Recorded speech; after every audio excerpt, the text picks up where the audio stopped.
Hi, everybody. Let me begin by saying this conference has been terrific for me. I've enjoyed meeting everybody here that I've met. It's a little different from what I do normally, and thank you for all the great things that I've learned here. I'm going to be a little bit off the topic of the conference, perhaps, but I'm going to try to tie the things together, because what I'm talking about is where I think and where I see education going in the world, and I'm starting with civilization level change. So I don't see this as an incremental change, and I think we're very mistaken in trying to think of it as incremental changes. Thank you for showing up, Sky. But it mostly has to do with unleashing the power of 21st century kids, and as my book says, through an education to better their world, or some version of that. I don't have any books here, unfortunately, but I do have some cards if you care about this at the end. I will share the slides with anybody who wants them. Just send me an email at marcprensky@gmail. So I was really happy to hear the Fred Rogers discussion yesterday. In fact, part of it, the testimony, brought me to tears. Because for me, it is only about the kids. And I have to tell you, education is really not for the kids. Education, as we do it, is for the parents. Education, if it were for the kids would come in, we would say, who are you? What do you want to do? Our job is to help you. It isn't that. Education is really for the parents. Rogers says, honesty, worth, respect, curiosity, listen, play, solitude, those are all fabulous things. My colleague Esther Wojcicki that I work with has a wonderful acronym called TRIC, Trust, Respect, Independence, Collaboration, and Kindness, that she thinks of her secret sauce. If I had to distill it, the two things that I've learned are most important are listening and mutual respect. I'm thinking of writing a new book. I'm definitely writing an essay, and this is the title, Our Kids Are Not Pets. And then part of the point, the fundamental point of why education is not working is because that's how we treat our kids in our society. And you can see it in lots of things. They're on a leash, we pull them along. Sky had a great comment, they don't even let us go to the bathroom. You know, so I think I can take that metaphor fairly far, and it's something that we can all think about. But on the other hand, the kids, and many of you have kids, the kids who are in school today are not going to be very affected by major changes, because school goes slowly, it changes very slowly, and so I tend to focus on the real little ones, the ones we just heard about a little bit, and say, what kind of education are they going to need? What world are they going to be in? How much will their world have changed in 20 years? So that we can think now about what they need in 20 years and be ready to give it to them. And that's where I'm thinking. I hope I stimulate some of your ideas. I'm sure we won't agree on everything, but I hope I'll give you a lot to think about.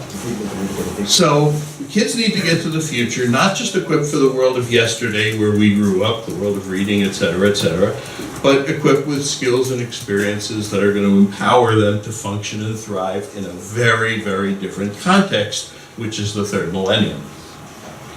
And they need our help to become the people they need and want to be. And I'll come back again and again to this word become, because that's what I think education is. It's for kids to become something, and we can shape as educators or as parents what they become, and that's something we ought to do.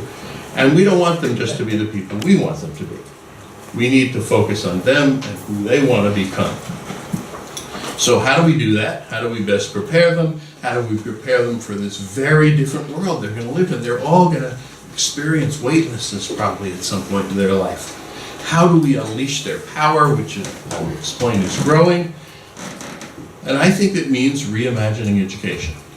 And not only do I think it means that, but I think the world is already seeing that. That's happening. I'm a curator of these ideas. That's what I'm really trying to show you, with a vision of a new and better education that better fits the kids of tomorrow and unleashes their new power, which is the biggest difference.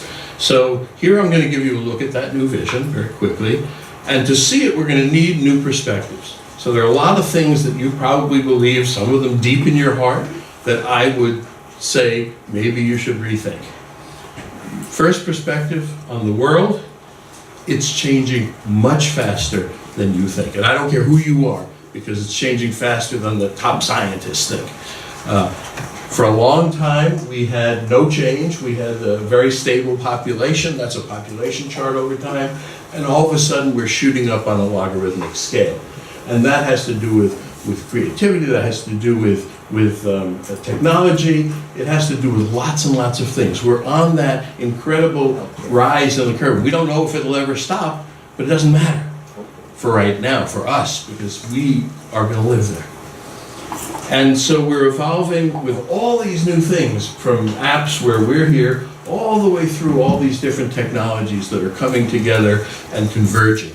And that's a very new opportunity that we live in. Some call it, you may be familiar with the term VUCA. VUCA stands for volatility, uncertainty, complexity, ambiguity. It's a military term that's going through the roof. And the accelerating pace of change, with the accent not on the change, because we've all seen lots of change, on the acceleration, on the pace of the change. So in my view, we're preparing kids for a very different world in 20 years from now. And not only that, but we're preparing different kids. And that's where I think this really does affect all of us in the room, because my perspective on kids is that the technology is giving them so many new capabilities that they're not the people that we were when we were in school. So we think of ourselves often when we think about school or education or apps or all this stuff when we were kids. And that's not the right thing to think about anymore, because the kids are far more empowered. And we saw that, we have some of them here. They're people with what I call extended brains. And that's what happens when you have that device in your pocket. Your brain is extended in lots of different ways. And on top of that, those extended brains are all networked together. And that's a huge, huge difference never before seen in the world. The kids can do infinitely more than they could in the past. They can collaborate in totally new ways. They're already empowered to do all these kinds of things on the screen in new and better ways. They're doing all these things. And we'll see some examples. So, how many of you know iWire? There's a nice app. That's an app for mapping the brain. If you haven't seen it, please look at it. You can go in. It turns out that a human looking at the neurons and where they go is a great piece of this mapping puzzle. Kids can do it. Primary school kids are doing it with iWire. So they are doing real science. This is mapping the connectome of the brain. Lots of kids, these 12-year-olds are a good example, learned that they could print, just 3D print hands, because now you can get prosthetics from a site called Enable, and you can download the plans instantly, and they started creating the hands, but they went further. What's interesting is not that they could print the hands, but that they could use social media to go out and find kids who needed hands. And then they held a big hand-a-thon to custom build hands for the kids who needed them. And this is from Georgia, where the police came to a family's house late at night. There were 3 kids. They discovered in the first 2 seconds that it was a mistake, but they decided to process the whole family through the computer system anyway. And the family felt harassed. The kids said, "We can do something about that. We'll create an app to rate police encounters. It's like Yelp for the police." Right? So what they did, it's up there, it's in the I don't think the Apple Store, but it's in Google Play. And you can rate every encounter you have with the police, and then in the cloud you can compare your neighborhood or your city or whatever with the police in other cities. And they've moved on. And that's just the beginning. I'll give you more later on. But we don't take any advantage of this. We don't take advantage of what these kids can do. We disrespect them. That's the number one thing kids have said to me around the world. We're not respected enough by adults, teachers, parents. They are certainly underappreciated. They are certainly underestimated. And I think it's time to stop that, and we're starting to see that stopping. So when you look at a group of kids, whether they're your testers or your classroom, you shouldn't just see kids that were like you need to see extended brains all network together. And what does that mean? And think about the implications of what that is. And I think that's huge that we can do that we're not doing enough of in building the apps. So how do we prepare these newly empowered kids with the new capabilities and superpowers and what my friend calls cool abilities, something, where everybody has some different cool ability that we might not have thought of before? How do we do that for a new and different world, unleashing the power of these 21st century kids? My sense is that we need to think about education very differently. Not what can we add on to education, not what can we do keeping the same kind of base and core, but a new vision of a new and better education that better fits the kids. And as I said, that's emerging. It's not emerging top down. You can't point to any place like a Finland or even a Silicon Valley that's doing this. But there are thousands and thousands of individuals and schools and places around the world where this is happening. And I'll try to show you. And what it means is there's this huge wall between the current education, what we do today, and I'll describe that a little bit, and this new and better education. So it's not easy to move through from one to the other. And we do all these things. We add 21st century skills and social emotional and apps and standards and school choice multi. All those things we add in, they don't get us through the wall. Because what we need to get through the wall is different perspectives. And that's what's lacking. So I'm going to try to help give you 5 perspectives on the ends of education, the means, the curriculum, teaching, and what we're concerned about, technology. So let's start with the ends, which are the most important. I think they're changing. I think they're changing from earning grades in subjects, from going through this academic thing and getting better academically, to improving the world. And we see that in lots of places in the world where the kids actually see problems and are starting to find solutions and make the world better. But we still ask for academic achievement, success in the current system. That's what parents will all ask for, as the comment showed just a second ago. Knowledge of subjects, college readiness for everybody. We don't get it, but that's what we ask for. But in the future, we're going to ask the kids to make their world a better place. And I think kids are going to grow up from kindergarten and even before thinking that that's their goal. That's why we are spending money on their education. Not to make them individuals better, but to make their world a better place. Otherwise, why would we spend that money as a society? Already the kids can do lots and lots and lots of things. I won't read those to you. And they're doing it. And they want to do more. You've all heard this, right? From kids. When I hear it, I say, wait a second, let's be a little careful. Hitler changed the world. You want to improve the world, please. Let's be positive about this. I think he thought that too. What? I think he thought He that. probably thought that, but a lot of people didn't, right? Fortunately, enough people had different ideas. But that is an issue, that everybody's got a different thought about what constitutes improvement, and therefore my book is not called it's not education to better the world, it's education to better their world. So it's what you think, and if you do it and enough people agree with you, then the world is going to go better in your neighborhood. We're seeing this from lots of groups. The IBO, the International Baccalaureate Organization, talks about creating a better world through education. Ashoka, anybody participate in Ashoka in any way here? Great organization. Every person knows that they can change the world for the better. They talk about change makers. Michael Fullan, who's a well-known consultant, he talks about developing humanity. And so the future of education, I think, is for the kids to better their world and in the process become, and that's that becoming word, what I think should be good, effective, world-improving people. Other people may have other goals for the kids to become, but becoming is a very interesting verb, because as we were just listening to the last talk, I'm thinking, what's the goal of all these apps? And if we think of it not as learning or anything, but as becoming, you can say, well, what did you become as a result of playing this app? Or what did my kid become? Or what can I observe that my kid became as a result of using this app? So the new perspective on ends is not better students, but a better world. And not getting good grades, but becoming good, effective, world-improving people. So how do we do that? Right now, we are incredibly focused in school on this word learning. We didn't used to be. 20 years ago or 30 years ago, we were focused on teaching. And then I was part of this whole movement, and some of you may have been, that said, no, we better focus on the kid, let's call it learning, that's what we're really after. I don't think that's what we should be after. I think we should be after accomplishment by our kids. Learning's not the goal, learning is a means.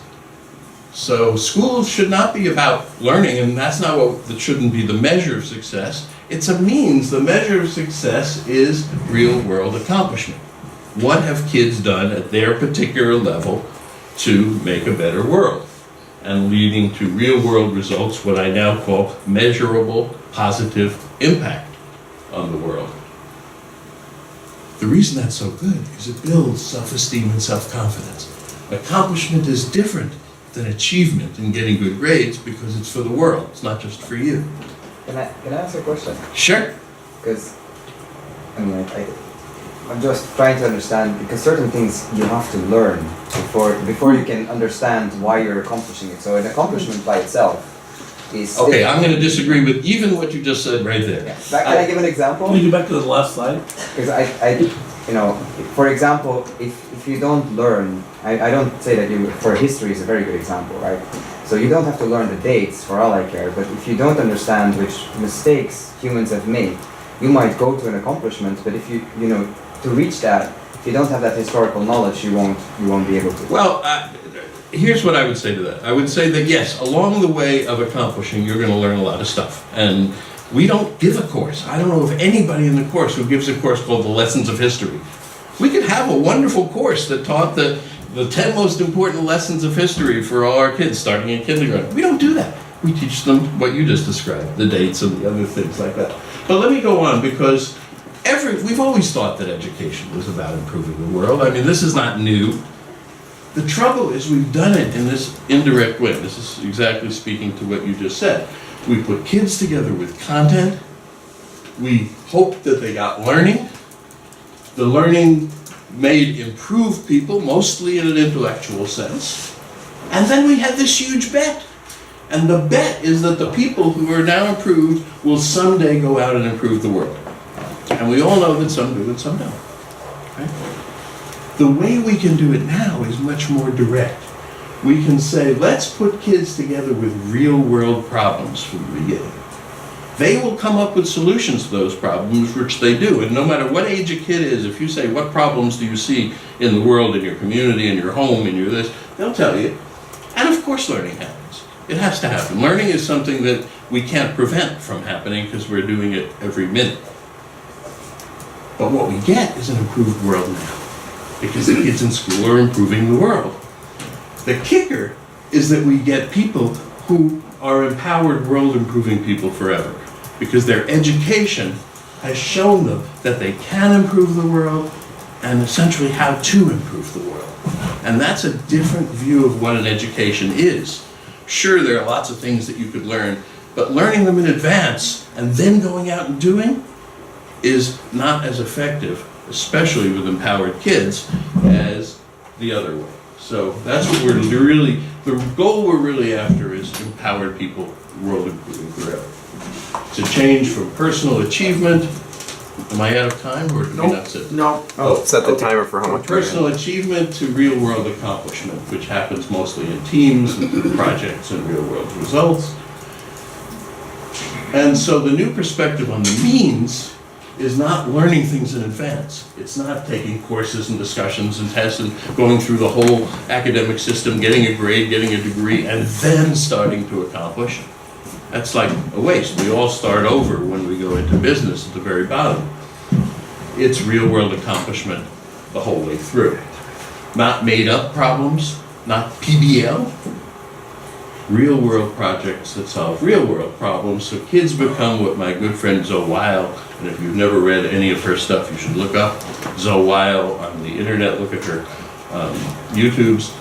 She calls them solutionaries, and I like that term. It works better for the kids, it works better for their future employers.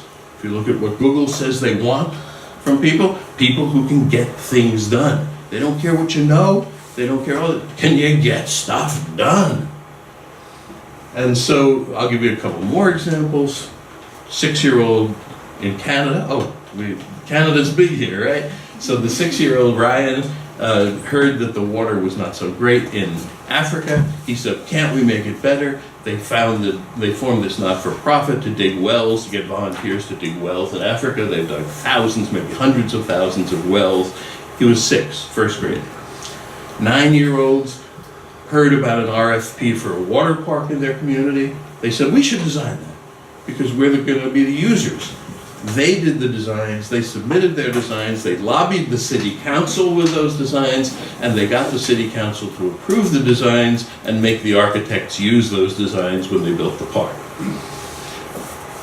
A school needed to do an environmental report, and instead of hiring the consultants that they would pay thousands of dollars to, they hired their 6th graders. And instead of doing a little report on the environment, the 6th graders did the environmental report that the government needed, submitted it, got it approved. 11-year-old's one of the world's top cryptographers.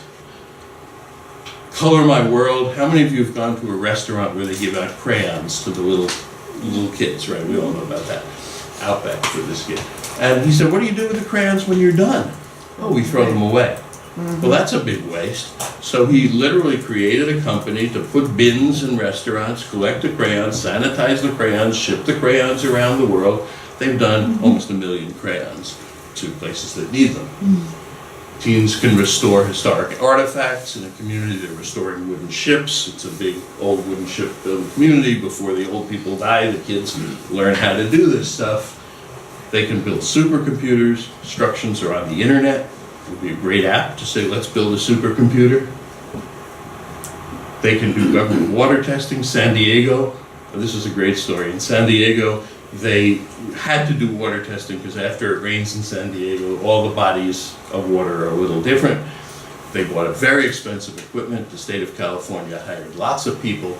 They ran out of money and fired the people. And then the high school kids got word of this and they said, we can use that equipment. So they started doing the same testing that was done before. Only one problem, the government wouldn't accept it.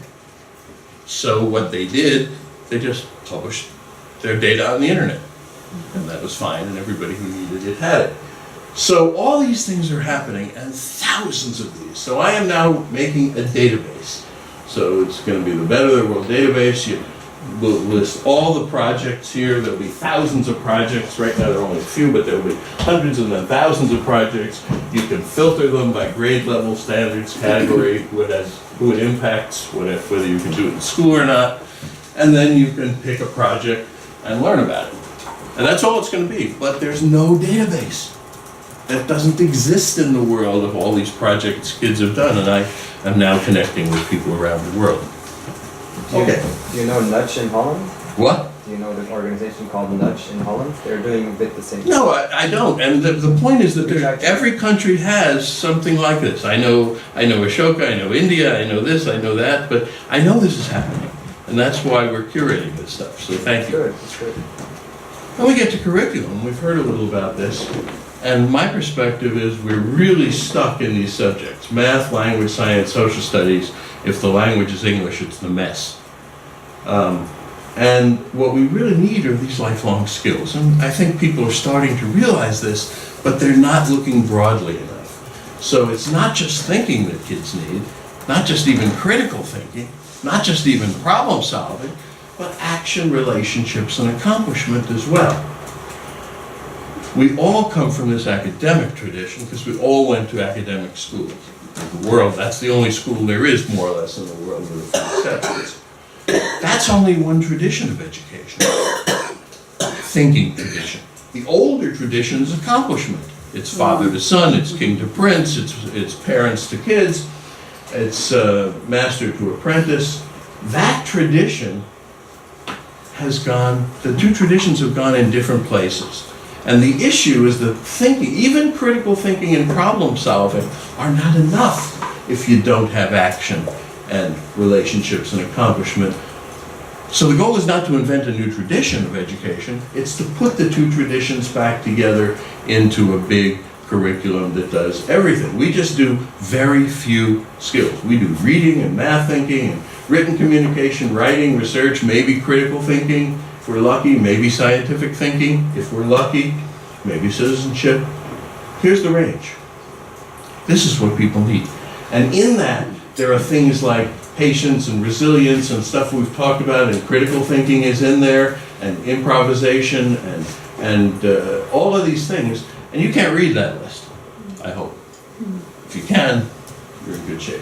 So here it is, subliminally, very, very fast. Think about whether we do each of these things as you see them.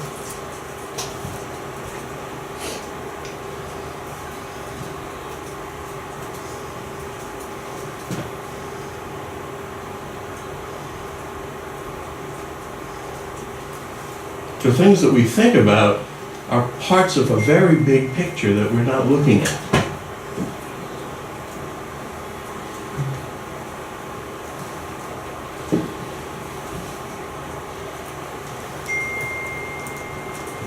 People will say we need empathy, but yeah, we sure do need empathy, but it's one of 50 things. And are any of these good enough or unimportant enough to be left out? I don't think so. So we need better ways to help these kids begin to get these. These are all lifelong skills. These are not school skills. These are skills that you'll develop over your entire life. So we have to start all our kids. We don't have to teach them. We can't possibly do a course on each one of these. So we're going to have to figure out other ways of making sure these skills get acquired. And not in advance, but as needed, just in time, as needed for accomplishment. You're doing a project, you need better project management, you need more empathy, you need all these things, you get it. Teaching then goes away from content delivery to coaching and empowerment. It's a very different role. It's a role that a lot of teachers actually play after school when they run clubs, but in school they think they have to just deliver content. So we make content for them to deliver, and that's not what we really need. What they need is the respect, the independence, the belief, the trick, trust, respect, independence, collaboration, kindness. And this is my favorite quote from a teacher. This is Esther Wojcicki, who's a teacher in Palo Alto for 31 years. That's her student, James Franco, her former student, the actor. And this is what he writes.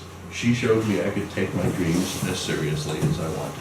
And that's what education ought to be about, in my view. So, not content delivery, but coaching and empowerment. And that's how I would think of these apps. If we don't think of them as delivering content, but we think of them as coaching and empowering kids, that's a great perspective to think about them.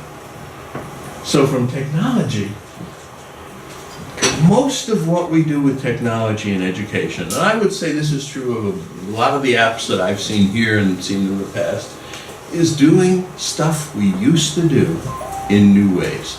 So we used to teach kids about music, now we can do it in some new ways and let them, make it more discoverable. We used to teach kids thinking or reading in a different way, now we do the same thing in a new way using the technology. That's okay, because we now have technology, but in a sense that's trivial, because we could do it before. So we could do writing and searching, kids could do writing and searching and researching, calculating and watching before we had all this technology. So we're not adding anything new except new ways, but they couldn't do a lot of other things before. They couldn't connect in real time or create apps or themselves, kids creating apps, or do complex analysis or simulations or video robotics. So that's where the kids really need our help with technology, and that's something that I think we should be giving them, and some of that I have seen here, and it's really terrific. So not the same old things in new ways, but helping the kids, building structure and infrastructure for helping them improve their world. Okay, that's the thing. I'm going to sum up. They're doing this. I'm not inventing this, it's happening all over the world. Sky is doing it, the other kids we saw here are doing it. Our job is to make them powerful. That's another thing that you could make as your goal as an app developer. Am I making kids more powerful as a result of them having used my product? Kids are starting to see that we need a new education, better their world, improve humanity, and we don't even have a name for it. I'm working with people, we need an umbrella name. I don't want my kid to have an academic education. I want them to have a better their world, whatever we call it. We need a name. I call it better their world. But we've got to convince ourselves that that's better. And that's a huge, huge task in the world. St. Augustine says, in essentials unity, in all else liberty, in all things charity. The unity is the overarching principle. I think that the unity comes if we all agree that education, that we raise our kids, the reason we do that is so that they can improve their world and improve humanity. Once we do that, everybody can do whatever they want. They can build their app. I have this great idea for an app. I have this great idea for a school. I have this great idea for the... That's the way it's going to happen individually, and the charity is the way we look at the kids. Positive, respectful way that we didn't in the past. And we need to experiment. A lot of experimentation. You hear this from parents all the time. That's the same kind of thing that we just talked about with the apps. And the answer has to be it's irresponsible not to. Because the kids live in a never-before-seen context. It's very different from the world we grew up in. That's my typewriter in college 50 years ago. We don't know how to do this stuff yet. We're just learning, so we'd better experiment. The kids need an education that more deeply combines academic and accomplishment. The kids need an education that more deeply integrates them with their communities, local and global. They need an education that empowers them further. And that's a wonderful goal for everybody in this room. How are we empowering kids further with independence, self-confidence, self-knowledge, applied passion, not just passion, but how to apply that to making the world a better place, strong sense of how they fit in the future in order to better their world. And has been brought up by a couple of people, this is absolutely true, we have to teach parents. We have to help the parents know how to do this. I don't think we educate kids anymore. We need to educate families because we're moving into this new world. So this new real-world project education is better for the kids because they get what they need. They learn how to get things done and improve the world. It's better for all of us because suddenly we have all this power and potential of kids to actually improve the world that right now we don't use at all. It doesn't exist anywhere. We have to create it. We're on the ground floor of a very new world to come, full of imagination, creativity, innovation, entrepreneurial spirit. And I'm a huge optimist about the future of education because I'm a huge optimist about kids. You'll recognize one of those kids. But I mean all kids, everywhere in the world. Every time I meet kids, they give me reason to be optimistic about the world because they're so interested and so bright. So my new ABCs of education are these. Accomplish projects that improve your world, starting in kindergarten. I can give plenty of examples of that. Become a good, effective, world-improving person, and then keep it up. Continue to do it in order to a better world. That's it. Thank you. So if you want the slides, you can email me.